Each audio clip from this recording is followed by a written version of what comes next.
안녕하세요. 반갑습니다.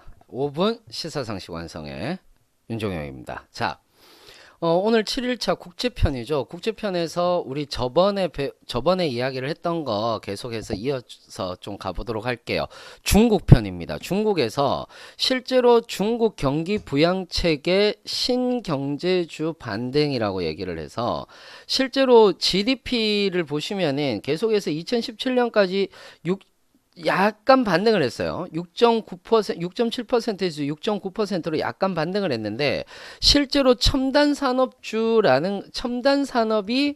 엄청나게 발전을 하고 있다라고 이렇게 보셔도 무관할 겁니다. 그래서 첨단 산업이 엄청나게 발전을 하고 있는데 진짜 그 중국의 문제는 무엇이냐라고 우리가 보셔야지 된다라는 거죠. 자, 일단 중국이라고 하는 나라 자체는 공산주의 국가지만은 기본적으로 개혁과 개방을 통해서 발전을 했었습니다. 결국은 어떤 얘기냐면은 자, 보세요. 1992년에 개방을 했어요. 이때 외자 유치를 했고 내자가 더 좋은데 그러니까 외자 유치를 하면서 내자가 더 좋으니까 내자를 해서 저축을 유도합니다.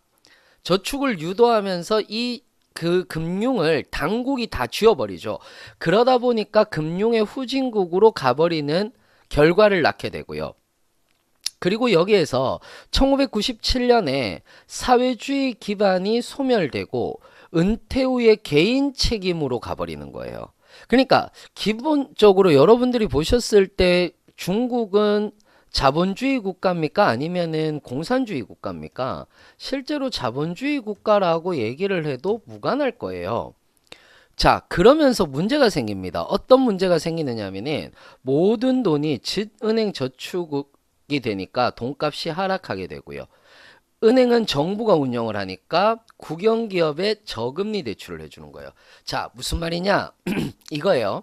민간에서, 여기에 좀 쓸게요. 민간에서 돈을 가지고 있으면 이게 어디로 가느냐면 은행으로 가요. 이 은행으로 가는데 은행이 국유잖아요. 그러니까 저금리로 뭐를 해요? 기업에게 대출을 해주는 거예요.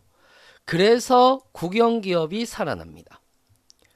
결국은 뭐냐 하면은 이때 당시에 이렇게 되다 보니까 요거는 뭐 그냥 읽어보시면 되는 건데 과잉 투자가 되면서 공장 설립이 남발이 되는 거죠.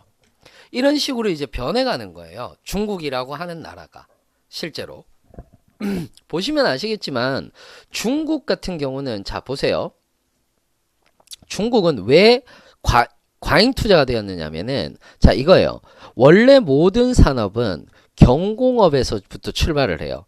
경공업에서부터 출발을 해서 그리고 중공업에서 요거는 좀 알아두시면 좋은데 첨단 산업으로 간단 말이에요. 산업으로 우리는 가게 되는 거죠. 자, 여기서 이제 문제가 발생해요. 어떤 문제가 발생할까요? 경공업에서 중공업, 그리고 중공업에서 첨단 산업으로 갈 때 대부분 경공업은 싼 인건비를 대상으로 하니까 보통은 누가 신흥국들이 많이 덤벼요. 그러다가 중공업에서 문제가 생기는데 중공업은 기술 집적도라고 얘기를 하는 것이 있어요. 기술 집적도. 이 기술 집적도가 높아야 되는데 대부분 누가 가지고 있습니까? 선진국이 가지고 있죠. 선진국이 가지고 있다 보니까 대부분 개도국들은 어떻게 될까요?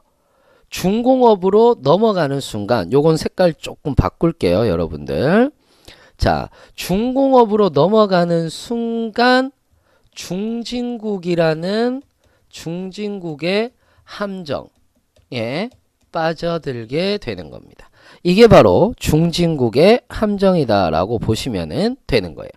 결국은 경공업에서 중공업으로 넘어갈 때 대부분 중진국의 함정에 빠지는데 중국은 이걸 건너뛰자라는 거였어요. 이거 건너뛰자. 그리고 바로 첨단 산업으로 가자라고 이렇게 얘기를 하기 시작을 했다라는 거죠. 자, 그런데 문제가 생겼습니다. 일단은 경공업도 투자를 하고 첨단 산업도 투자를 하니까 첨단 산업에 대한 기술 집적도가 늘어나지 않는 상태에서 어떤 문제가 발생을 합니까? 늘어나지 않는 상태에서 과잉 투자가 되니까 주가는 오르는데 경제 순환은 안 되는 거예요. 그래서 민간 소비를 늘리는 정책을 실시합니다. 이게 뭐냐면 강제 저축을 완화하고 임금을 상승시키고 주가를 올리는 거예요. 이때 주가를 올리니까 사람들이 전부 다 주식을 사는 거죠. 그 다음에 저축을 강제 저축으로 완화해서 민간 소비를 증가시키고 민간 투자를 감소시키는 거고요. 그 다음에 임금을 상승시켜서 민간 소비를 증가시키고 민간 투자를 감소시키는 거예요. 그리고 주가를 올리면 법인은 기업 부채 완화가 되죠. 그리고 개인은 주식 총액의 85%를 보유하니까 가처분 소득도 증가하는 거예요. 그렇게 해서 민간 소비를 늘렸어요, 강제적으로. 그러면 이제 기업의 입장에서는 어떨까요?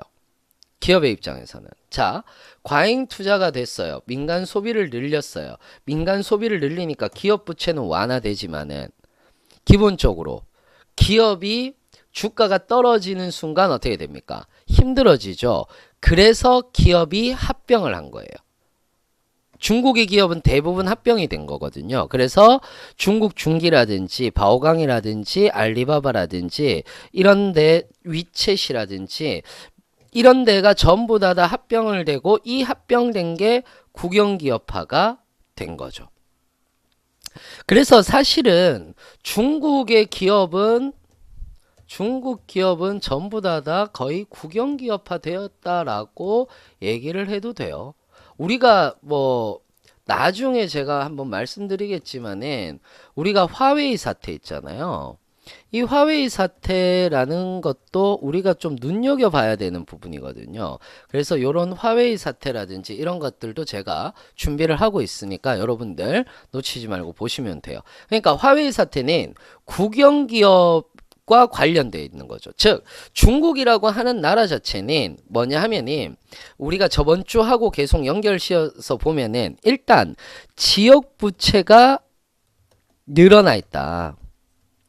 그래서 문제가 되는 거고 여기에 플러스 뭐 기업의 부채도 증가했는데 기업의 자율성도 존재하지 않는다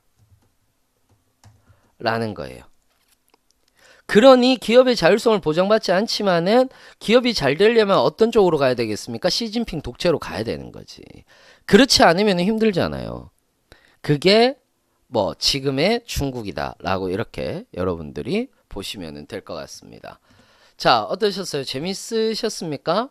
중국에 대해서 얘기를 했는데 간단하게나마 여러분들이 도움을 받으셨으면 좋겠고요. 자, 그러면은 저는 또 재밌는 강의를 가지고 여러분들을 만나 뵙도록 하겠습니다. 그러면 저는 항상 여러분들의 내일을 응원하고 있습니다. 이상으로 마치겠습니다. 감사합니다.